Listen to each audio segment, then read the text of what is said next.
Yeah, that's a great question.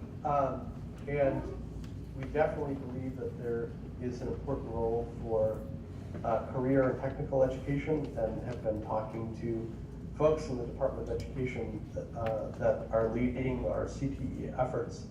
And one of the reasons we think there's such a strong case for this is that many manufacturers report that even though there's significant unemployment and people looking for jobs, that they can't find people with the necessary skills. And I think there's a couple reasons for that.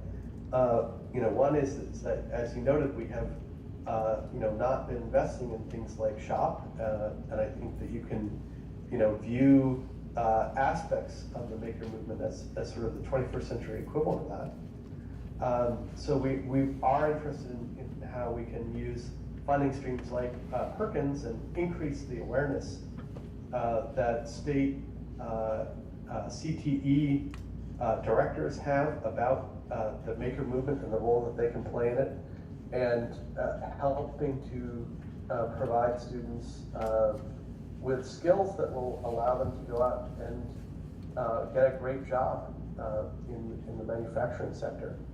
I think one of the pieces of good news is that one can get started without a huge amount of money.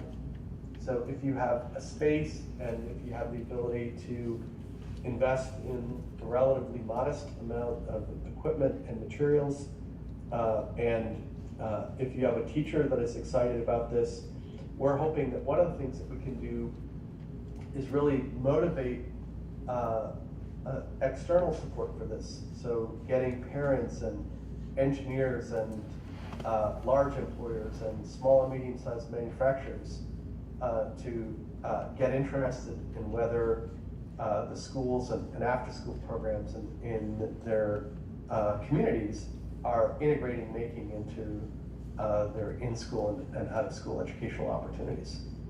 But I'd be very interested in your thoughts about what it is that the Department of Education and the CTE community could do to embrace making.